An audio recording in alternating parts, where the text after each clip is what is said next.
Hello, everybody. Welcome back to the channel. I am the inconsequential runner, and I'm going to make this video just before I do an interval session. I can't wait, but this is a goodbye video. I say goodbye to my shoes, and because most of the shoes then get passed on to someone else, or they just leave the home. I like to make a video so I can remember the shoe buy. Oh, that sounds a bit strange, maybe, but yeah, it's always nice to be able to look back on a pair of shoes. And this pair of shoes, the Superblast 2, I've really got to give some plaudits to. This pair have done 1,100 kilometers. Now, so why might you be watching this video? You might want to know what a pair of Superblast 2 looks like after 1,100 kilometers. If that's your question, you've come to the right place at the right time. So let's do a 1,100 kilometer review. I talked about the interval session. I'll be taking the Mega Blast to the interval session tonight.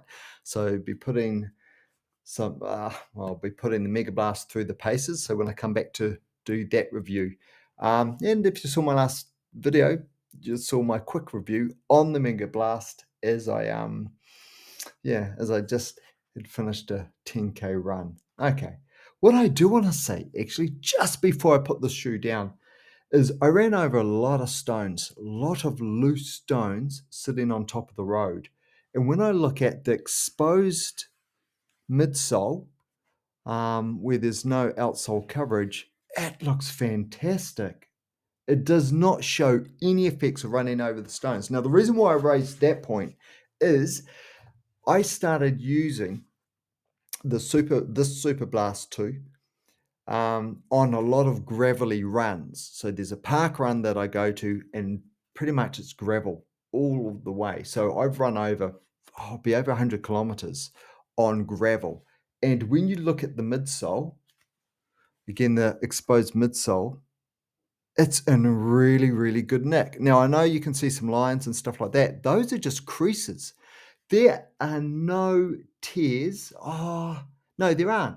There are no tears to the midsole. So what I'm saying is the midsole, the exposed midsole, took a lot of punishment, and there are no tears. You might see just a little bit down here where the paint is peeling, and there's a couple of puncture or indentation marks, but very, very little.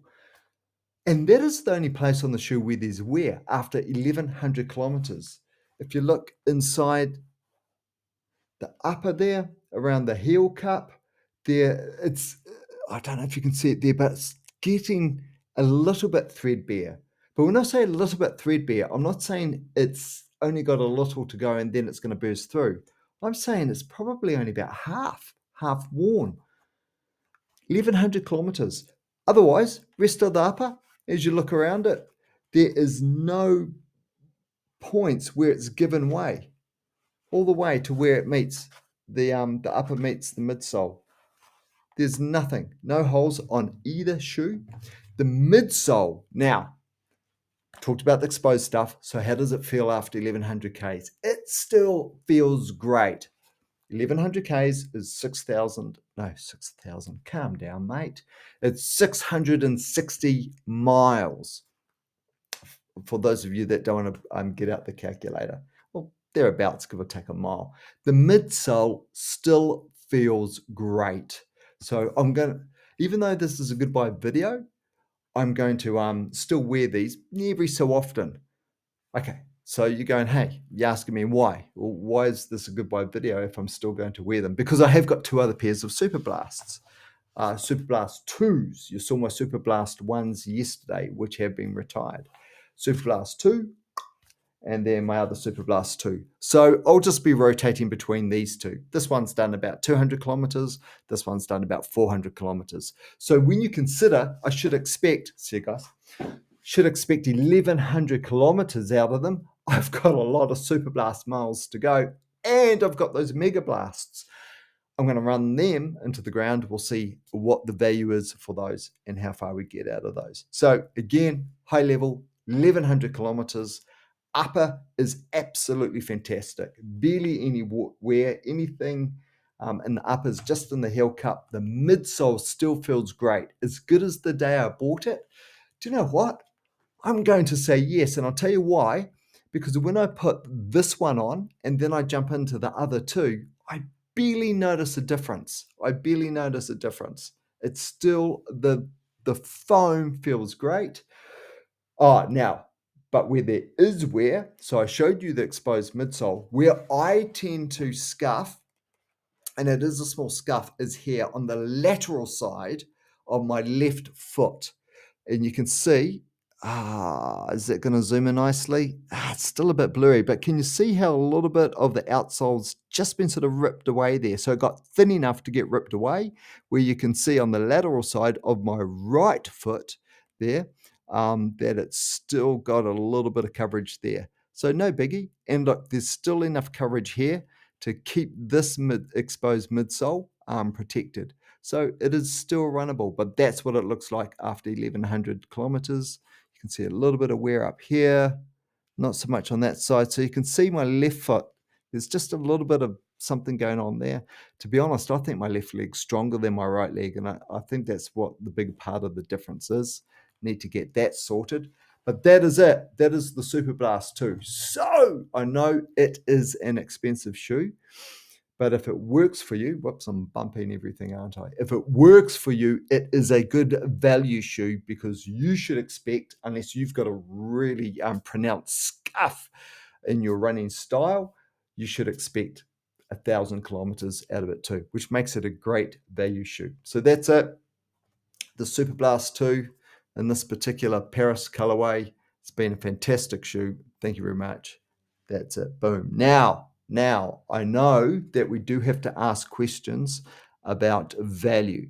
So if you have any questions, throw them in the comments. I'll answer them. One quick thing I want to say before I go. I came across a pair of, I can't remember if it was Superblast 2's or 1's. No, I think they were 1's. I came across a pair of copies, counterfeits, and I ran in those for a couple of 100Ks, and then I did a review on those. And that review, I think, it's got about 25,000 views, pointing out the differences, how you can spot the difference between a Superblast 1 and a Superblast 2. Superblast 1 proper and a Superblast 1 counterfeit. So you could identify the difference between the two. Now, don't waste your time watching the video, because really you shouldn't be buying a Superblast 1 now anyway. There's chances of originals being out there, not. But what I would say is, the point I'm getting to, get there, mate, I'm getting there. The point is, if you ran in a Superblast and you didn't enjoy it, the one question I'd ask you is, did you buy it from a reputable supplier of Asics gear or not? Because if you didn't, there's a chance that the shoe you didn't enjoy wasn't a Superblast. It was a counterfeit Superblast. Big difference between the two. Massive weight difference.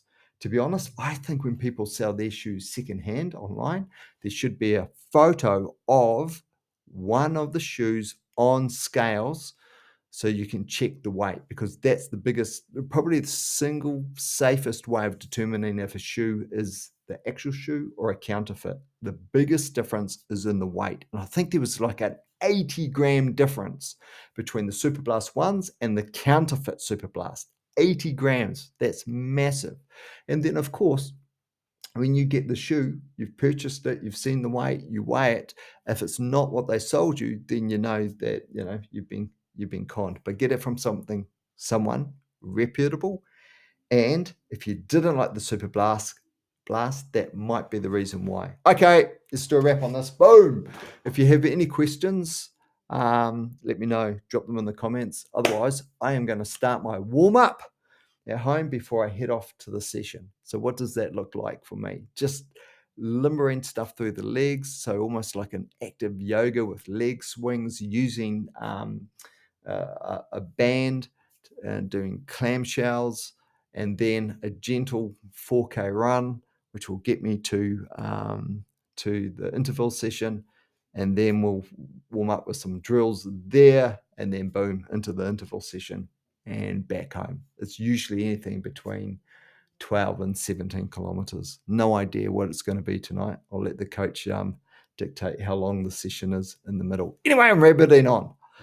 Let's get straight into it. Any questions, throw them in the comments. Take care. Enjoy your next run. That is the single best thing about running.